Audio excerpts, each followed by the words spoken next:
you ever felt like the deck is stacked against you? Like no matter how hard you work, the student debt gets bigger, your job feels less secure, and buying a house is a total fantasy? What if I told you this isn't an accident? That the economic reality of your life was designed, in secret, by a small group of thinkers decades ago? This is the story of the experiment that changed everything, the hidden history of neoliberalism. It's an ideology so dominant, so pervasive, it's become invisible, like the air we breathe. It doesn't present itself as a theory, but as a natural law, as inevitable as gravity. But it is anything but. Our story starts in the ruins of a global crisis, with a handful of radical intellectuals who met in secret to draft a blueprint for a new world. It's the story of how their ideas, once dismissed as fringe, were grabbed by some of the most powerful leaders of the 20th century and used to run a global experiment. An experiment where all of us have become unwilling subjects. To understand your job, your debt, and your future, you first have to understand their secret history. Section 1. The Secret Origins. To get where neoliberalism came from, you have to go back to a world that felt like it was falling apart. The 1920s and 30s were a time of utter crisis. The trauma of the First World War had shattered the old European order. Then came the Great Depression, a global economic cataclysm that sent unemployment skyrocketing, collapsed banks, and destroyed faith in classical free market capitalism. In its place, powerful new ideas were rising. Communism in the Soviet Union, fascism in Italy and Germany, and in the West, the growing influence of a British economist named John Maynard Keynes. Keynes argued that laissez-faire, the idea that markets should be left completely alone, had failed, spectacularly. He believed governments had a duty to step in, to spend money to create jobs and manage demand, to stop future depressions. This was the era of the collective, of big government and central planning. But in Vienna, a small circle of thinkers watched this trend with absolute horror. To them, the rise of state control, whether it was fascist, communist, or even the democratic welfare state, was a mortal threat to individual liberty. At the heart of this group were two Austrian economists, the formidable Ludwig von Mises and his brilliant protege, Friedrich Hayek. They argued that any attempt by the state to plan an economy wasn't just inefficient, it was the first step on what Hayek would later call the road to serfdom, a direct path to totalitarianism.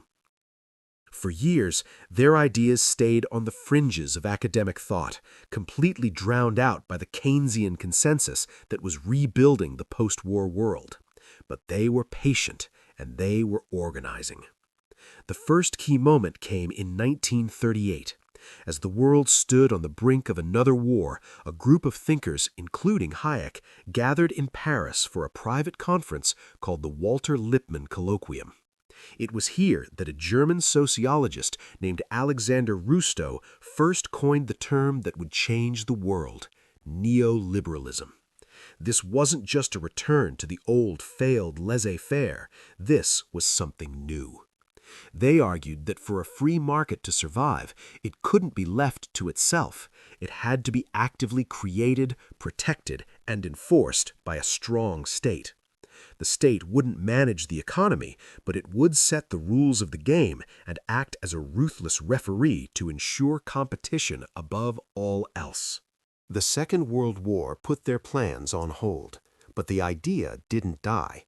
In fact, it grew more urgent. In 1947, with the Keynesian welfare state now dominant across the West, Friedrich Hayek decided the time was right to formalize their network.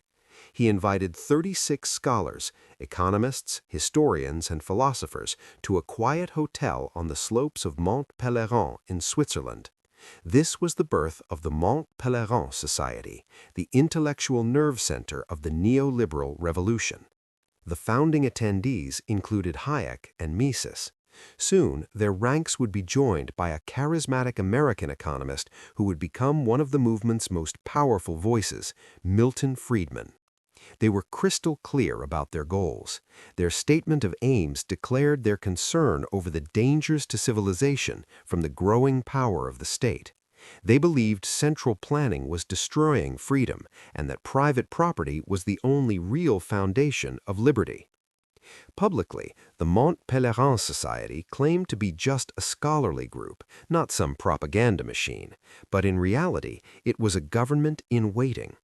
For the next 30 years, its members would meet, debate, and sharpen their ideas, building an international network of academics, journalists, and businessmen. They created think tanks like the Institute of Economic Affairs in London and later the Heritage Foundation in Washington, designed to turn their radical theories into concrete, ready-to-go policies. They were waiting for their moment. They were waiting for a crisis. And in the 1970s, that crisis arrived. Section 2. The Rise to Power. The post-war dream was dying. The long economic boom, built on Keynesian ideas of government spending and strong unions, was sputtering. The 1970s were a decade of chaos. Oil prices quadrupled overnight, leading to massive lines at gas stations. But even more confusing, the economy was slammed by a bizarre new problem: stagflation. Prices were soaring, but the economy wasn't growing, and unemployment was high. The old Keynesian playbook seemed totally useless. Economists and politicians were baffled, but the members of the Mont Pelerin Society weren't. They'd been predicting this for decades. This was their "I told you so" moment. Suddenly, their ideas, privatization, deregulation, deep tax cuts, and a war on unions, didn't seem so fringe anymore. They were presented as the only solution. The first and most brutal test of these ideas came not in a democracy, but under the boot of a dictator. In 1973, a CIA-backed coup in Chile overthrew the democratically elected socialist government of Salvador Allende. In its place rose the brutal military junta of General Augusto Pinochet. Pinochet needed to remake the Chilean economy, and a group of his advisors, trained by Milton Friedman at the University of Chicago, had a plan. They became known as the Chicago Boys. Almost overnight, Chile became a laboratory for neoliberal theory. The government slashed tariffs, privatized hundreds of state-owned companies, and most famously, privatized the country's social security system, forcing workers into individual retirement accounts managed by the private financial market. The human cost was immense. Unemployment soared, inequality exploded, and political repression was savage. But for the global followers of Hayek and Friedman, the miracle of Chile was proof that their ideas worked. The democratic world was next. In 1979, Margaret Thatcher became Prime Minister of the United Kingdom. A grocer's daughter with an iron will, she was a true believer. She famously carried a copy of Hayek's Road to Serfdom in her handbag, and at one policy meeting slammed it on the table, declaring, "This is what we believe." Thatcher's government launched a full-scale assault on the post-war consensus. She went to war with the powerful coal miners' unions, crushing their year-long strike in a pivotal moment that broke the back of organized labor in Britain. She unleashed a fire sale of public assets, privatizing everything from British Telecom and British Airways to water and electricity. In 1986, her Big Bang deregulation of the City of London tore down the old rules, unleashing financial markets and turning London into a global hub for speculative capital. Her mantra was simple and absolute: there is no alternative. Tina. Just a year after Thatcher took power, America followed suit. In 1980, Ronald Reagan, a former actor and governor of California, was elected president. Reagan, heavily influenced by Milton Friedman, shared Thatcher's faith in the market and her disdain for government. He arrived in Washington declaring, "Government is not the solution to our problem. Government is the problem." Reaganomics was the American version of the neoliberal shock. He pushed through massive tax cuts, with the top income tax rate plummeting from 70% all the way down to 28% by the time he left office. This was justified by trickle-down theory, the idea that enriching the wealthy would eventually benefit everyone else. He aggressively deregulated industries like airlines, telecommunications, and banking. And just like Thatcher, he took on the unions, firing over 11,000 striking air traffic controllers in 1981 and signaling that the era of union power was over. Thatcher and Reagan weren't just changing policies, they were changing the language of politics itself. The idea of society was dismissed. As Thatcher famously said, "There is no such thing." There were only individual men and women. The citizen was replaced by the consumer. Freedom was no longer about collective action or democratic rights. It was redefined as economic freedom, the freedom to choose in the marketplace. With their two most powerful champions in London and Washington, the neoliberal experiment went global. The International Monetary Fund, IMF, and the World Bank, institutions created after World War II to promote Keynesian-style stability, were repurposed. They started forcing neoliberal policies on developing countries across the globe as a condition for loans. These structural adjustment programs demanded that poor countries slash spending on health and education, privatize public services, and open their economies to foreign corporations. From Latin America to Africa to Asia, the Thatcher-Reagan revolution was exported worldwide, creating a single global market running on its principles. By the 1990s, even left-of-center parties like Bill Clinton's Democrats in the U.S. and Tony Blair's Labour in the U.K. had accepted the core tenets of the new order. The revolution was complete. If you're finding this hidden history compelling, take a moment to subscribe and hit that notification bell. We're always uncovering the forces that shape our world, and your support helps us keep telling the stories that matter. Section 3. The consequences for your life. So what did this grand experiment, designed in secret meetings and executed from the highest offices of power, actually create? Its architects promised a world of dynamism, liberty, and unprecedented prosperity for all. But the world it made looks very different, especially when you see how it quietly and profoundly reshaped your own financial life. This isn't just about abstract economics. It's about the texture of your daily existence, the anxiety you feel about the future, the numbers in your bank account, and the opportunities you do or don't have. Let's start with something fundamental, your job. For much of the 20th century, a job, especially a union job, was more than just a paycheck. It was a source of stability and identity. It came with negotiated wages, benefits, and the promise of a secure retirement. The neoliberal project saw this arrangement as a problem. Strong unions, in their view, were a distortion of the free market for labor, an obstacle to pure competition. The crushing of the air traffic controllers in the U.S. and the coal miners in the U.K. was just the opening shot in a long, steady war on collective bargaining. As unions faded, so did the power of the average worker to demand their fair share of the value they were creating. The numbers tell a staggering story.